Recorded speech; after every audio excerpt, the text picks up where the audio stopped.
Hello friends, how are you? Welcome to our YouTube channel Dhyan Commerce, the key of success. Please like, subscribe, share and press bell icon for notifications. Thank you.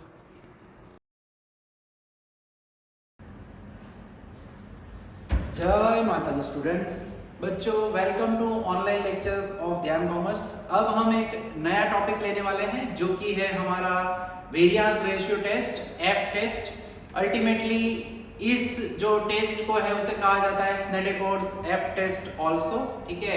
तो ये जो है वो करना क्या है, हमें इस टेस्ट के अंदर क्या टेस्टिंग करना है, क्यों पढ़ रहे हैं, तो उसके बारे में देख लेते हैं। सबसे पहले तो हमारे इस सेशन के अंदर, इस पूरे वेरिएंस रेशियो टेस्ट के अंदर हम ऑलवेज अज्यूम करेंगे that the null hypothesis is population variances. दोनों जो पॉपुलेशन वेरिएंसेस है, दो पॉपुलेशन दी जाएगी, उसके अंदर दोनों के वेरिएंसेस इक्वल है ऐसा हम अज्यूम करेंगे और इसको टेस्ट करेंगे। इसकी अल्टरनेट हाइपोथेसिस बच्चों अगर हमें कहनी है तो नेचुरली उसका नेगेटिव हिस्सा, यानी अगर इक्वल नहीं है पॉपुलेशन वेरिएंस तो रिजेक्ट होता है। अगर H0 तो हम कहेंगे दे आर नॉट इक्वल, तो ये H0 लिखेंगे, H1 होगा एग्जैक्टली नॉट इक्वल टू। अब रेशियो नाम के ऊपर से ही है बच्चों, variance ratio test, F test और स्नेडेकोड्स एफ टेस्ट ऐसे कहा जाता है। इसका probability distribution function material copy में हम आपको दे चुके हैं, पीडीएफ में भी है, तो वो फंक्शन देख लेना है खाली। अब इस करनी है तो वीडियो लेक्चर में हम यही देखने वाले हैं आज।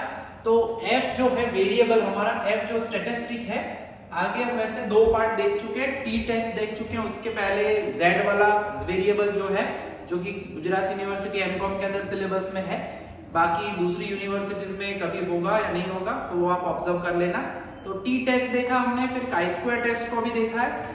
टी टेस्ट के अंदर वो जब भी हम अप्लाई करते हैं तो पॉपुलेशन वेरिएंसेस इक्वल है वो अजम्पशन होती है, तो ही वो टेस्ट अप्लाई कर सकते हैं। जबकि यहाँ पे हमें वो टेस्टिंग करना है कि क्या पॉपुलेशन वेरिएंसेस सेम है। तो f डिफाइन होगा वो कुछ इस तरह से डिफाइन होगा, it is nothing but s1 cap square upon s2 cap square, और दी अदर वे हो सकता है, यानी s2 cap square upon s1 cap square. तो अब पहले तो क्वेश्चन ये होगा, ये कैप कैप क्या है, तो ये अनबायस्ड एस्टिमेट्स होते हैं हमारे, जिसे हम यहाँ पे डिफाइन कर रहे हैं। It is nothing but in both cases, ठीक है। यहाँ पे कंपलसरीली होना चाहिए s1 cap square greater than s2 cap square, इस केस के अंदर होना चाहिए s2 cap square greater than s1 cap square. What is s1 cap square, तो उसे हम डिफाइन करेंगे, it is nothing but n1 upon n1 minus 1 s1 square, that is the s1 square is the variance of first population, n1 यानी number of observation samples जितने हमने use किए वो, ठीक है। एंड s2 कैप स्क्वायर है बच्चों, same way उसी तरह से होगा n2 upon n2 minus 1 s2 square. अब इसमें डिग्रीज ऑफ फ्रीडम यूज किया जाता है, इसमें लिखा जाता है v1 v2, ठीक है। v1 is defined as n1 minus 1 and degrees of freedom की अगर बात करते हैं तो हम सिंपली ऐसे लिखेंगे।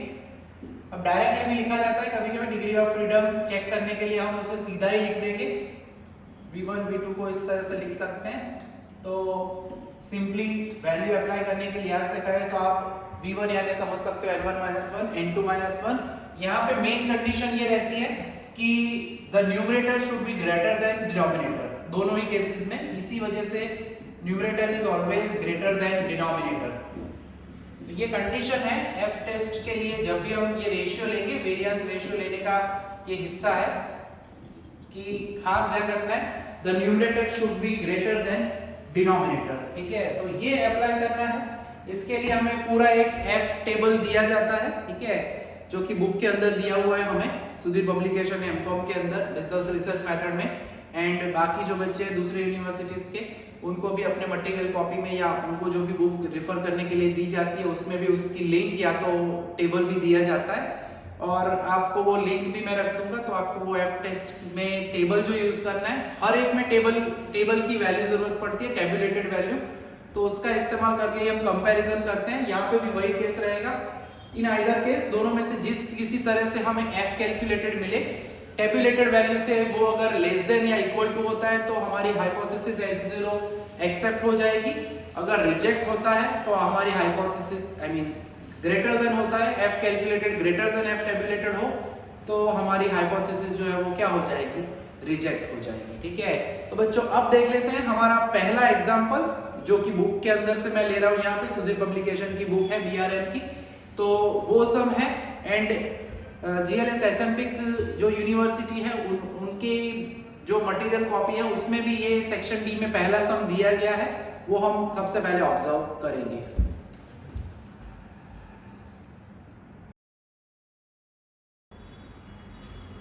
तो बच्चों अब देख लेते हैं हमारा सम, जिसके अंदर हमें क्वेश्चन दिया हुआ है। मैंने पूरा क्वेश्चन लिख दिया है।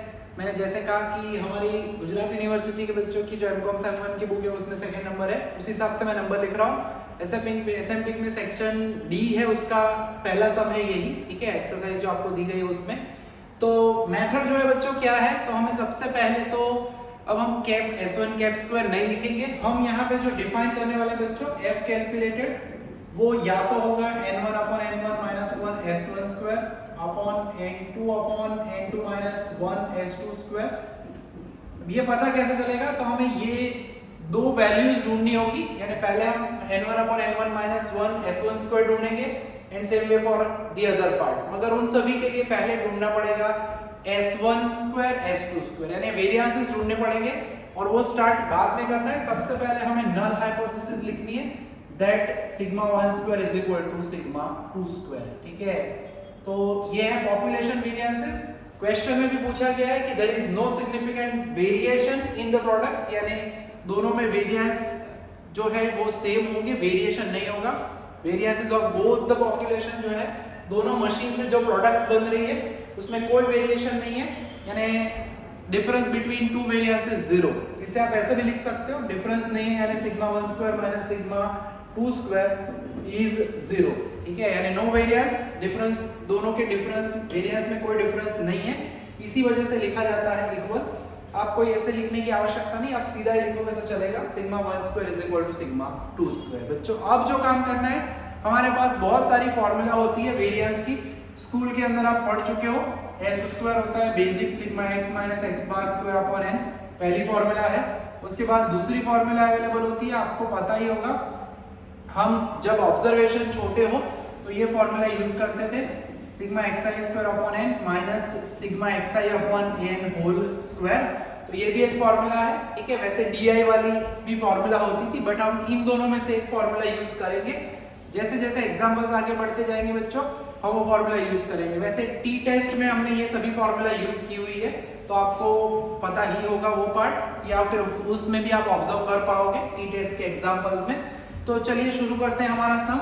सबसे पहले हमें फाइंड करना होगा दोनों का variance, s1 square s2 square ढूंढना है। उसके लिए नोटेशन थोड़ा ध्यान रखना है बच्चों, इसे हम कहेंगे पूरे फर्स्ट वेरिएबल को x1 कहेंगे।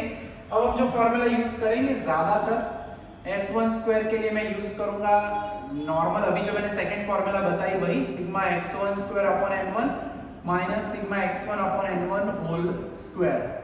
ये जो है वो दूसरा कुछ नहीं, वो हमारा मीन ही होता है। ठीक है, तो सबसे पहले हमें इनके टोटल करने पड़ेंगे, सिग्मा x1 ढूंढना पड़ेगा, ठीक है, सिग्मा x2 ढूंढना पड़ेगा। फिर बाजू में मैंने यहाँ पे जगह करके सेट किया हुआ है, क्वेश्चन जो था वो इतना दिया था टेबल के साथ, मैंने वो टेबल रो में यानी हॉरिजॉन्टली नहीं लिखा, सीधा सॉल्व करने के लिहाज से किया हुआ है यहाँ पे काम। तो अब जो है हमें सबसे पहले इसका टोटल करना पड़ेगा, जिसके लिए हमें जरूरत पड़ेगी, वैसे तो कैलकुलेटर के बिना भी कर सकते हो, बट मार्जिन ऑफ एरर ना रहे इसलिए हम चेक करते हैं कैलकुलेटर से। छोटे छोटे नंबर्स है तो फिलहाल प्रॉब्लम नहीं होगा। तो पहले का टोटल सिग्मा x1 जो है बच्चों वो हमें मिल रहा है 45 एंड दूसरे का टोटल कर लेते हैं, तो वो टोटल जो है हमें मिलेगा 58। तो दोनों के दोनों हमारे पास रेडी हो चुके हैं, एक सिग्मा x1 सिग्मा x2। जैसे s1 स्क्वायर की फॉर्मूला है वैसे s2 स्क्वायर की फॉर्मूला भी होगी, वो भी हमें ढूंढना होगा। ठीक है, तो वो हिस्सा अभी हम ऑब्जर्व करने वाले, तो दोनों के स्क्वायर्स करने पड़ेंगे। स्क्वायर इज ऑलवेज पॉजिटिव, यहाँ पे तो नंबर भी पॉजिटिव है, सो स्क्वायर्स तो ये आसानी से हम कर सकते हैं, सिंगल नंबर है, सिंगल डिजिट वाले, इसलिए खाली इनका स्क्वायर करना है। अब वो स्क्वायर हम करेंगे, सो अब ग्रैंड टोटल जीटी भी कर सकते हो सीधा।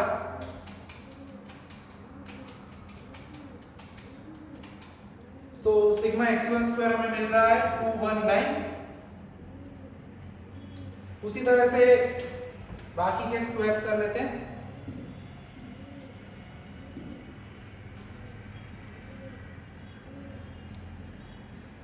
सो अब x2 का भी स्क्वायर कर लेते हैं। So we have 64 plus 25 plus 49 plus 64।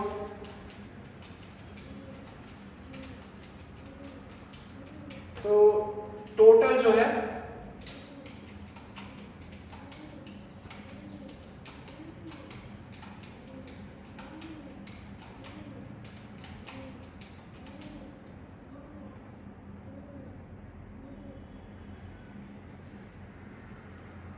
वो हमें मिल रहा है 374।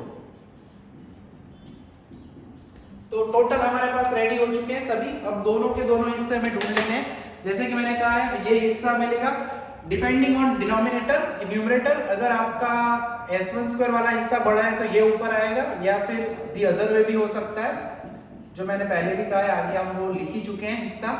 तो इन दोनों में से कोई भी एक पार्ट आएगा। और डिग्री ऑफ फ्रीडम में जो पार्ट आता है वो, अगर s1 वाला है तो डिग्री ऑफ फ्रीडम में हमारा होगा n1 - 1 n2 - 1।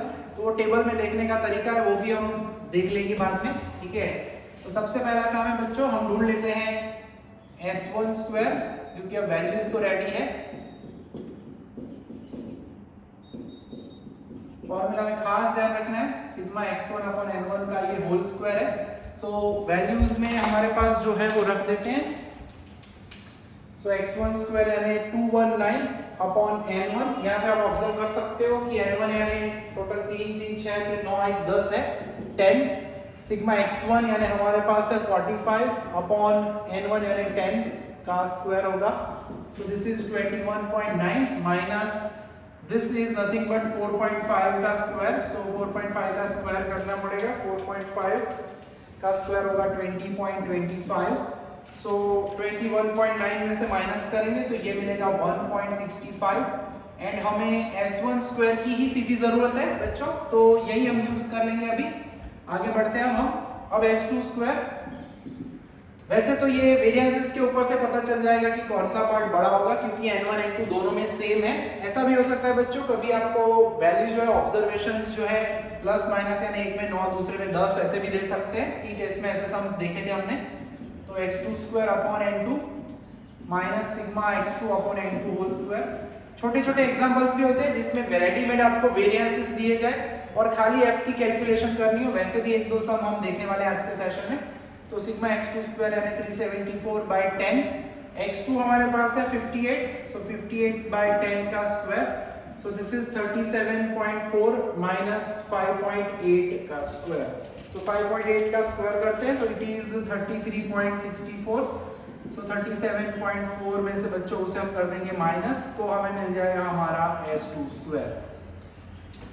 सो 37.4 में से माइनस करेंगे तो ये जो है हमें मिल रहा है 3.76। बच्चों दोनों हिस्सों में हमारे पास वैल्यूज रेडी है। वैसे क्लियर हो चुका है कि ये सेकंड पार्ट जो है ग्रेटर देन नहीं होगा। फिर भी प्रोसेस जो है हमारी वो कहती है हमें कि आपको चेक करना है n1 upon n1 minus 1 s1 square यानी 10 अपॉन 10 माइनस 1 s1 स्क्वायर 1.65 यानी 10 अपॉन 9 इंटू 1.65। सो 10/9 इंटू 1.65 तो वो हमें मिलेगा 1.83333 समथिंग आ रहा है, ठीक है। 4 डिजिट तक लिख सकते हो maximum. And n2 upon n2 minus 1 s2 square करेंगे तो 10 अपॉन अगेन सीधा लिख सकते हो वैसे तो s2 स्क्वायर यानी अभी 3.76 आया। सो 10/9 3.76 के साथ मल्टीप्लाई करेंगे इंटू 3.76 तो वो हमें मिलेगा 4.1777, ठीक है। तो आप नेचुरली देख सकते हो, हम नेचुरली देख सकते हैं कि ये सेकंड हिस्सा जो है वो ग्रेटर देन है। So according to the definition या जैसे हमें डिफाइन करने को बताया गया है f स्टैटिस्टिक f वेरिएबल हमारा, तो उस हिसाब से हमें जो पार्ट बड़ा हो numerator is always greater than 0, ये अजम्पशन है बच्चों। तो खास आपको ये याद रखना है। तो अब मैं ये हिस्सा हटा के यहाँ पे हमारी कैलकुलेशन पूरी करूंगा। सो f जो है बच्चों वो होगा f calculated that will be defined as, अब हमें पता है कि यहाँ पे आपको समझने के लिए लिखना है तो मैं लिख देता हूँ n2 upon n2 minus 1 s2 square is greater than n1 upon n1 minus 1 s1 square। तो इस वजह से मैं ये लिखने वाला हूँ अब, ठीक है।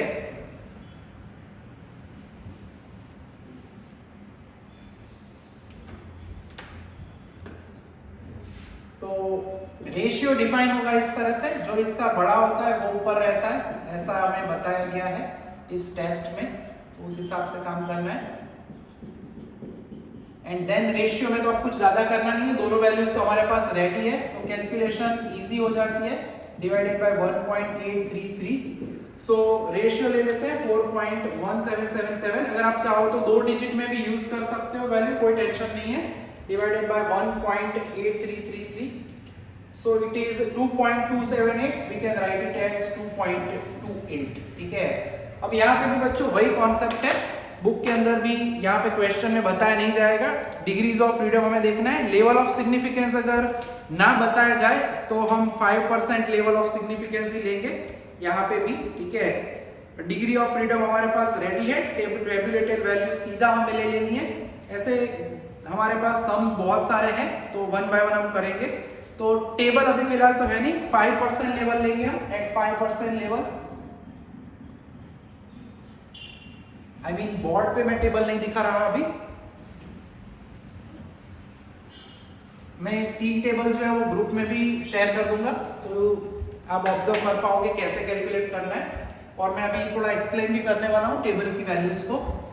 5% लेवल ऑफ सिग्निफिकेंस।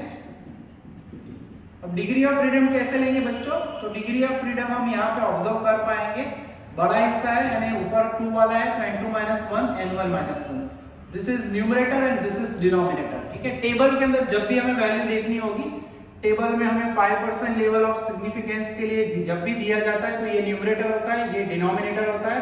और अगर टेबल में देखोगे तो यहाँ पे v1 लिखा होता है, v1 v2 ऐसे लिखते हैं, न्यूमरेटर डिनोमिनेटर, तो 1 2 3 4 इस तरह से हम जाएंगे। लकीली इसमें तो क्या होगा, डिग्री ऑफ फ्रीडम हमारे पास है n2 minus 1 n1 minus 1 which is exactly 10 minus 1 10 minus 1 यानी कि 9 9 है। तो 9 ऊपर है और 9 नीचे, यहाँ पे जो वैल्यू दी जाएगी वो हमें देखनी है टेबल के अंदर। मगर सपोज अगर 9 7 है तो पहला जो नंबर है बच्चों वो ऊपर से लेना है, 7 जो है वो यहाँ पे नीचे से लेना है, ठीक है। तो वो टेबल में आप जब भी चेक करना चाहो तो इस तरह से देख पाओगे, मैं टेबल शेयर करूंगा तो आपको पता चल जाएगा। बट दूसरे एग्जाम्पल में अभी मैं ज्यादा आपको समझाऊंगा क्योंकि इसमें तो 9 9 दिया हुआ है, तो देयरफॉर f टेबुलेटेड, इसे हम कैलकुलेटेड वैल्यू कहते हैं। एंड f टेबुलेटेड वैल्यू बच्चों अगर हम कहते हैं, यहाँ पे तो हमारे पास रेडी है 3.18, ठीक है। तो ये वैल्यू 3.18 है, फिर हमें इसे कंपेयर करना है, तो हम कह सकते हैं कि here f calculated is less than f tabulated and therefore हम कह सकते हैं x0 इज, अगर लेस देन है तो एक्सेप्टेड, एक्सेप्ट हो जाए, दैट मींस जो यहाँ पे 2 शॉप्स का डेटा दिया है, जो भी प्रोडक्ट है उनके वेट्स में कोई वेरिएशन नहीं है, दोनों ऑलमोस्ट इक्वल वेट्स वाली प्रोडक्ट्स की है। देयरफॉर हम कह सकते हैं देयर इज नो वेरिएशन, उन्होंने जो कहा था हमें, is there any significant variation in the products of 2 machines, तो हम कहेंगे there is no variation in the product of 2 machines. इस तरह से आप प्रैक्टिकली कंक्लूजन लिख सकते हो, या ज्यादा समझ में नहीं आ रहा है तो you can write it at that population variances of both the samples are equal। ये नॉर्मल लैंग्वेज में हुआ, बट हो सके तो जैसे पूछा जाए उस तरह से हमें आंसर देना चाहिए, ठीक है बच्चों। अब ये समय इसके अंदर हमने पूरी सभी वैल्यूज ढूंढी, ठीक है। ये n d न्यूमरेटर डिनोमिनेटर मैंने समझाने के लिए लिखा है, बाकी डिग्री ऑफ फ्रीडम के लिए v1 v2 भी यूज किया जाता है, ठीक है। I mean depending on the data, यहाँ पे होगा v2 v1, degree of freedom का नोटेशन v भी यूज करते हैं, कभी कभी ओनली df भी यूज करते हैं, तो वो नोटेशन है वो आपको ध्यान रखना है, ठीक है।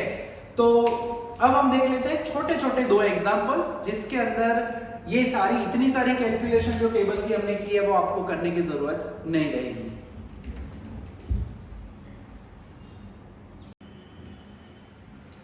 तो बच्चों क्वेश्चन जो है वो अब नेक्स्ट हम ले रहे हैं सुधीर पब्लिकेशन की हमारी बुक जो है बिजनेस रिसर्च मेथड की, उसके एक्सरसाइज नंबर 5.1 का चौथा सम। फिलहाल वेरिएंस रेशियो टेस्ट देख रहे हैं। फिर हमारा नेक्स्ट सेशन जो है वो आएगा एनालिसिस ऑफ वेरिएंस, जिसमें हम एनोवा टेबल बनाएंगे, जिसमें दो हिस्से हैं, one way ANOVA and two way ANOVA. आज का सेशन जो है वो खाली नॉर्मल हमारे वेरिएंस रेशियो टेस्ट उससे रिलेटेड है। खाली यहाँ पे क्या हो गया, तो टेबल बदल गया है, वैल्यूज हमें दी गई है। सबसे पहला काम करना है, क्वेश्चन में बताया जाता है पॉपुलेशन वेरिएंसेस यहाँ पे बताया गया है इक्वल, तो H0 में हम लिख देंगे null hypothesis HO is sigma 1 square is equal to sigma 2 square. ये हमें टेस्ट करना है।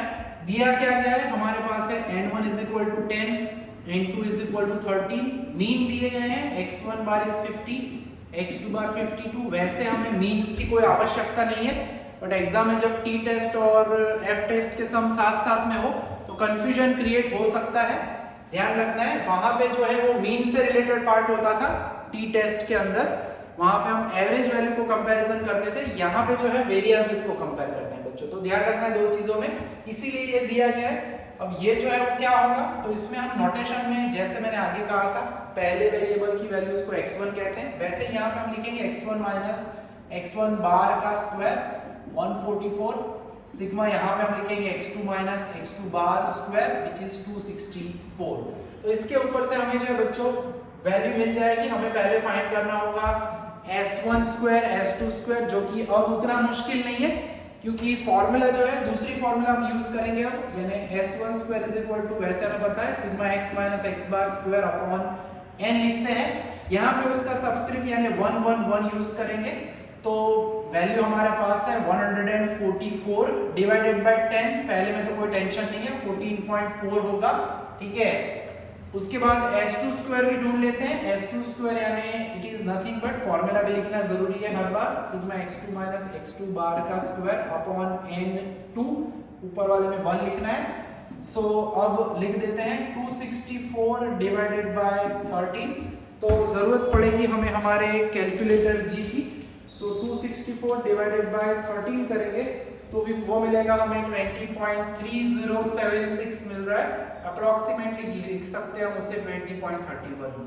सो वैसे यहीं से क्लियर है कि S2 यानी सेकंड वेरिएबल, सेकंड जो डेटा है वो दूसरे सैंपल से रिलेटेड डेटा है, उसका रेशियो ग्रेटर देन होगा। फिर भी हमें टेस्टिंग प्रॉपरली करना है, यानी अब हम फाइंड करेंगे n1 upon n1 minus 1 s1 square, n1 यानी 10 है, 10 minus 1 s1 square यानी 14.4, so this is 10 by 9 into 14.4, so 10 by 9 into 14.4, so it is nothing but 15.999, approximately आप लिख सकते हो उसे as 16, ठीक है, या सीधा डिवाइड करोगे एग्जैक्ट तो 14.4 डिवाइड बाय 9 हो सकता है, so बाद में मल्टीप्लाई करोगे तो भी मिलेगा आपको ये हिस्सा। So n2 upon n2 minus 1 s2 square, so it is nothing but हमारे पास 13 है, तो 13 upon 13 minus 1 and ये आया 20.31, so 13 upon 12 यहाँ पे into 20.31 करना है, so 13, या फिर आप मल्टीप्लाई कर लो पहले, ठीक है, ऊपर, फिर लास्ट में डिवाइड करो तो भी प्रॉब्लम नहीं होगा, ठीक है, वो आराम से हो सकता है। so ये हमें मिल रहा है 22, so almost 22.0025 है, so we can write it as 22। तो अब देख सकते हैं यहाँ पे कि here लास्ट में तो थोड़ा सा लेफ्ट राइट हो गया था, अब आपको एग्जैक्ट व्यू मिलेगा। n2 upon n2 minus 1 s2 square is greater than n1 upon n1 minus 1 s1 square। हमेशा ही हम कंडीशन मेंशन करेंगे, उसी के बाद हम डिफाइन करेंगे हमारा f calculated which will be the ratio of n2 upon n2 minus 1 s2 square divided by n1 upon n1 minus 1 s1 square। Degree of freedom यहाँ पे होगा बच्चों v2 v1 लिख सकते हो, या हम सीधा ही लिखने वाले हैं n2 minus 1 n1 minus 1, जो सब्सक्रिप्ट ऊपर है वो आगे आएगा, ऐसा याद रखना है। तो रेशियो जो है ऊपर सीधा 22 रख देना है, नीचे 16, सो f कैलकुलेटेड की वैल्यू सीधी हमारी आंखों के सामने रेडी हो जाएगी। डिवाइड कर लेते हैं 22 डिवाइडेड बाय 16, तो वो मिलेगा हमें 1.375, ठीक है। अब टेबल में जब भी हमें कैलकुलेशन करनी है बच्चों, f टेबल आपके पास अवेलेबल होगा, देख लेना उसमें। तो यहाँ ऊपर से आपको देखना है 1 2 3, हमारी डिग्री ऑफ फ्रीडम यहाँ पे अगर हम बात करते हैं तो at 5% level of significance for degree of freedom which is n2 minus 1 n1 minus 1। तो यहाँ पे अब थोड़ा सा समझ में आएगा, n2 यानी 13 है, so 13 minus 1 and 10 minus 1, तो that will be 12 9। तो ऊपर आपको 12 देखना है, यहाँ नीचे से आपको 9 देखना है, न्यूमरेटर वाला हिस्सा ऊपर, और यहाँ पे जो है वो वैल्यू आपको दिखेगी 3.07। सो हम कहेंगे यहाँ पे f tabulated is 3.07। अगर लेस देन है, यहाँ पे हम ऑब्जर्व कर सकते हैं कि yes here again f calculated, last sum में भी यही हुआ था, less than f tabulated। Short में कभी कभी FC FT भी लिखते हैं, कोई टेंशन नहीं है, तो हम कह देंगे therefore x0 is accepted। अब एक्सेप्टेड का मीनिंग क्या होगा, तो जो पॉपुलेशन वेरिएंसेस है हमें यहाँ पे बताया नहीं है किस चीज का डेटा है, अगर हम सीधा लिख देंगे पॉपुलेशन वेरिएंसेस आर इक्वल।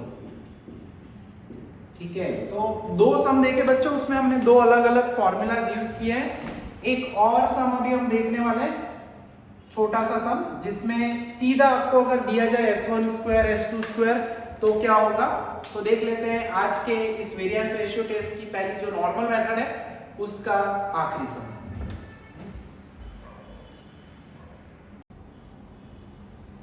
तो बच्चों एक्सरसाइज नंबर 5.1 के अंदर सम जो दिया गया है, अब देखोगे तो बहुत लेंथ लग रही है क्वेश्चन की, मगर यहाँ पे इस क्वेश्चन में, वैसे बुक में तो आपको पता चल जाएगा कि ये एफ टेस्ट का सम है, बट एग्जाम में अगर पूछा जाए तो कैसे पहचानेंगे, क्योंकि क्वेश्चन क्या है, तो it is known that mean diameters of rivets produced by two forms are practically the same. Diameter तो सेम ही बनाते हैं, रिवेट्स जो भी होती है वो, ठीक है, मगर इधर क्लियरली मेंशन किया गया बट द स्टैंडर्ड डेविएशन में डिफर। यानी अभी मैंने लास्ट सम में भी कहा था कि टी टेस्ट कब यूज किया जाता है, तो उसकी अजम्पशन यही है कि वेरिएंसेस इक्वल होने चाहिए, तभी हम टी टेस्ट का इस्तेमाल करते हैं। मगर अगर वेरिएंसेस से रिलेटेड क्वेश्चन है, अगर नहीं इक्वल है या कुछ बताया नहीं गया प्रॉपर्ली, या ऐसे बताया जाए कि दे मे डिफर, तो हमें यूज करना है एफ टेस्ट। देख सकते हैं डिटेल में दिया हुआ है फॉर 22 रिवेट्स, यानी n1 होगा 22 प्रोड्यूस्ड बाय फॉर्म है द स्टैंडर्ड डेविएशन। ध्यान रखना है स्टैंडर्ड डेविएशन है, वेरिएंस यानी स्क्वायर ऑफ स्टैंडर्ड डेविएशन, तो S1 दिया गया है 2.9 मिलीमीटर। देन सेकंड डेटा है 16 रिवेट्स के लिए, जो स्टैंडर्ड डेविएशन है वो है 3.8, और क्वेश्चन में क्लियरली बताया compute the statistic you would use to test the products of form A have the same variability as those of form B। यानी यहाँ पे बताया नहीं है, सिंपली डायरेक्टली हमें कि F टेस्ट यूज कर रहा है, F स्टैटिस्टिक्स ढूंढो, अपने हिसाब से सोचना है, एंड वेरिएबिलिटी जब भी आएगी बच्चों तब हम यूज करेंगे हमारा F टेस्ट। ठीक है, तो इट्स टेस्ट इट्स सिग्निफिकेंस का है, तो सिंपल सा काम है, वैसे थोड़ा सा समझ लिया जाए तो पॉपुलेशन वेरिएंसेस आर इक्वल, ऐसा हम यहाँ पे टेस्टिंग करना चाहते हैं, है या नहीं वो अभी कंक्लूजन में पता चलेगा। तो सबसे पहले तो हमारे पास है n1 is equal to 22, s1 is equal to 2.9 millimetre, n2 is equal to हमारे पास है 16 and s2 is equal to 3.8। As हमें चाहिए s1 स्क्वायर, यानी हम करेंगे 2.9 का square and we want s2 square also, so s2 का स्क्वायर करेंगे। फिर हमें एज यूजुअल रेगुलर चेकिंग करना है, 2.9 का स्क्वायर करते हैं तो इट इज 8.41, तो s1 स्क्वायर मिल गया, एंड 3.8 का हम स्क्वायर करेंगे तो वो मिलेगा 14.44। ठीक है, तो उस हिसाब से काम करना है। अब हमें करना है जो हम आगे भी कर चुके हैं, n1 अपॉन n1 माइनस 1, जो डिनोमिनेटर बड़ा होगा, सॉरी जो हिस्से में न्यूमरेटर बड़ा होगा उसे ही हम ऊपर रखने वाले हैं। रेशियो चेक कर लेते हैं, तो n1 upon n1 minus 1, 22 upon 22 minus 1, s1 square यानी 8.41, सो 22 डिवाइडेड बाय 21 इनटू 8.21। बच्चों अगर ऐसे मल्टीप्लाई कर लो, पहले डिवाइड बाद में कर लेने का, 22 इंटू 8.41 डिवाइडेड बाय 21 करेंगे तो आंसर हमें मिल रहा है 8.814, तो मैं लिख रहा हूँ सिंपली 8.81। उसी तरह से दूसरा रेशियो हमें फाइंड करना है, अब इन दोनों में जिसका आंसर ज्यादा है, ठीक है, तो n2 हमारे पास है 16 minus 1 and 14.44, so 16 upon 15 into 14.44, so simply 16 into 14.44 करेंगे हम और डिवाइडेड बाय 15 करेंगे तो हमें आंसर इसका मिल रहा है 15.4 0.40 अप्रोक्सीमेटली। एंड यहाँ पे देख सकते हैं कि N2 वाला हिस्सा लकीली अगेन बड़ा आ रहा है, तो F कैलकुलेटेड यहाँ पे हम मेंशन भी करेंगे हर बार, चाहे छोटा सम हो या बड़ा सम। सो N2 upon N2 minus 1 S2 square is greater than N1 upon N1 minus 1 S1 square, and therefore we are defining ratio, variance ratio कुछ इस तरह से डिफाइन कर रहे हैं जैसे आगे वाले सम्स में भी हम कर चुके हैं। सो N1 upon N1 minus 1 S1 square, और इसमें भी डिग्री ऑफ फ्रीडम होगा N2 minus 1 N1 minus 1, ठीक है। सो सिंपली रेशियो ही निकालना है, अब तो काम हमारा ऑलमोस्ट हो गया है। और सुधीर पब्लिकेशन की जो हमारी बुक है उसमें तो उन्होंने F की वैल्यू भी दी हुई है। एग्जाम में BRA बिजनेस रिसर्च मेथड में हमें ज्यादातर वैल्यू दे ही देंगे। एमकॉम के बच्चों की बात कर रहे हैं, गुजरात यूनिवर्सिटी, ठीक है। बाकी या तो फिर आपको टेबल दे सकते हैं, तो रेशियो मिल रहा है 1.748, I can write it as 1.75। और टेबल की जो वैल्यू है बच्चों, वो टेबल की वैल्यू हमें दी गई है, वो है 2.05, ठीक है। अब डिग्री ऑफ फ्रीडम के हिसाब से काम करना है, तो at 5% level of significance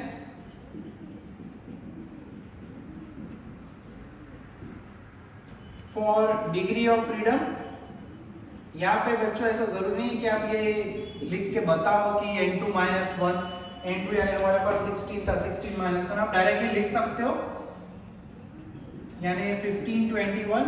again table की बात करें बच्चों तो 15 आपको ऊपर से लेना है, ध्यान रखना है बड़ा नंबर ऊपर से ऐसा नहीं कहा है। यहाँ पे N2 minus 1 N1 minus 1 जो भी पहले छोटा नंबर आए बड़ा नंबर उसका टेंशन नहीं, हमें यहाँ पे रेशियो में ध्यान रखना है। रेशियो में ये पार्ट ग्रेटर देन होना चाहिए, 2 वाला सबस्क्रिप्ट है, वो नंबर छोटा है बड़ा कोई भी हो सकता है, इसमें कंफ्यूजन ना हो खास। तो F टेबुलेटेड दिया गया है 2.05, या आप टेबल में से चेक करोगे यहाँ पे मिलेगा आपको 2.05।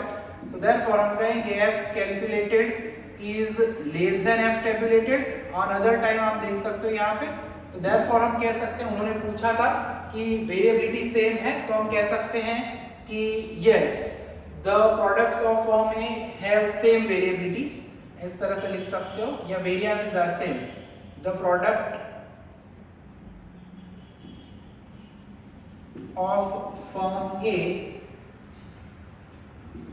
जो यहाँ पे दिया है have the same variability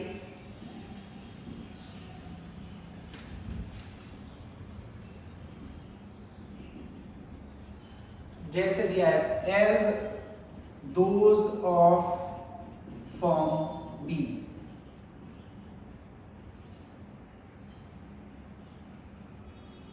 ठीक है, तो form A and form B में वेरिएबिलिटी सेम है, यानी हम कह सकते हैं देयर इज नो वेरिएशन। ठीक है, सेम वेरिएबिलिटी का मीनिंग ऐसा होता है कोई वेरिएशन नहीं है, दोनों के जो प्रोडक्ट्स है वो सेम है, उसमें कोई फर्क नहीं है, ऐसा हम कह सकते हैं। ठीक है, तो हमारा ये F test variance ratio test का ये पहला हिस्सा था, जिसमें हमने 3 अलग अलग टाइप के एग्जांपल्स देखे हैं। सुधीर पब्लिकेशन की हमारी बुक है, उसके अंदर और भी कुछ सम दिए गए हैं बच्चों, तो जिनके पास ये बुक है वो आप देख लेना, होमवर्क के अंदर मैं दे सकता हूँ आपको सम यहाँ पे।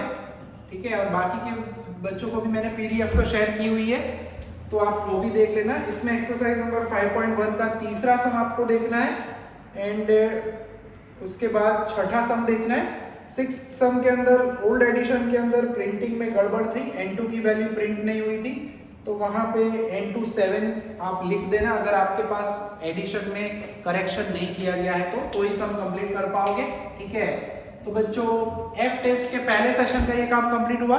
नेक्स्ट सेशन में हम एफ टेस्ट में आगे बढ़ेंगे, एनालिसिस ऑफ वेरिएंस देखेंगे, वन वे एनोवा देखेंगे, उससे रिलेटेड एग्जांपल्स को देखेंगे। ठीक है, तो आज के सेशन में बच्चों यहां तक का काम रखने वाले हैं। जय माता जी, thank you and take care.